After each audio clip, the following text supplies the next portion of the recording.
Mga kabrigada, nag-inspeksyon po ang Department of Energy sa ilang gasolinahan sa Metro Manila para matiyak ang kalidad at kung tama ang dami ng kinakargang petrolyo sa mga sasakyan. Samantala, posibleng rollback naman ang aasahan sa presyo ng produktong petrolyo sa susunod na linggo. May report si Brigada Jigo Custodio. I-brigada mo! Brigada! Live report!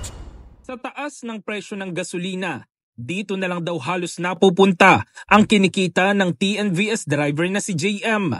Nasa 200 hanggang 300 piso ang kanyang nakukonsumo sa gasolina araw-araw, kaya mahalaga sa kanya ang bawat patak nito. Kailangan maging patas tayo. Madami nang manuloko sa Pilipinas. Dadagdag pa yan. Ang late lang namin ng mamamayan. Lulukuhin pa. Ngayong araw, sinuyod ng Department of Energy ang ilang gasolinahan sa Bonifacio Global City para tiyakin ang kalidad at kung tama ba ang dami ng ikinakargang petrolyo sa mga sasakyan. Sa gitna na rin ito ng tumataas na presyo ng produktong petrolyo. This is a commodity, essential to sa buhay ng kada Pilipino. Kailangan matino yung negosyo ng oil companies. Sa amber bottle na ito, nilalagay ang sample ng langis para sa product quality testing. Kailangan kasi na matiyak ang kalidad na itinakda ng Philippine National Standards for Fuel Quality. Habang sa calibrating bucket naman na ito, sinusukat ang volume ng produkto na lumalabas sa mga pumps. Hindi kasi matiyak ng mga motorista.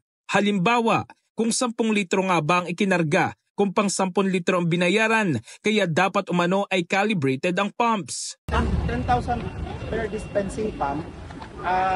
Of course, sa unang violation, pag nasundan mo ng another dispensing pump, na ganun pa rin, may violation pa rin, automatic meron na tayong dagdag na revocation ng kanilang compliance certificate plus endorsement sa LGU para i-revoke din ang kanilang business permit. Doon sa product quality, mas malaki ho, 200,000 ang violation per dispensing sample, no? So pag nakuha ang gasolina, nakuha ang diesel, nakuha ang kerosene, kung tatlo yun, 200,000 yun. Tiningnan din ng DOE kung nasusunod ba ang staggered o utay-utay na oil price hike. Humahanap na rin ng ibang paraan ng ahensya kung paano maiibisan ang epekto ng mataas na presyo sa mga consumer. Ano ba yung ibang paraan pa para more protection for our people in times like emergencies like this, kung may crisis tayo on the oil price or even on the supply. Kung sakali mang magtuloy-tuloy ang pagtaas ng presyo ng gasolina, si Jamie magkukommute na lamang daw kaysa magmotor papasok ng trabaho. Commute na lang muna pag gano'n sa pag masyadong mahal na. So gagawin mo, commute na lang, iwanan mo na itong motor. Pero ito ginagamit mo talaga sa work or out sa work talaga. So kung sakaling umangat, ano muna, commute. Commute muna.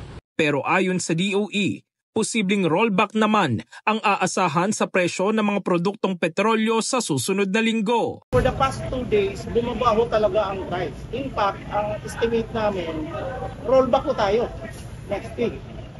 Sa 2 days pa lang. 2 days. Oo.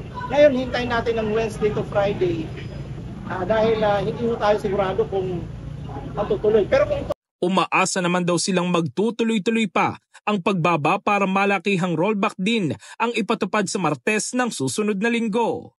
Samantala, bukas, lalarga na ulit ang ikalawang round ng taas presyo ng produktong petrolyo. I'm appealing to the oil companies if they could readjust kasi parang maganda naman yung trend ngayon ng oil.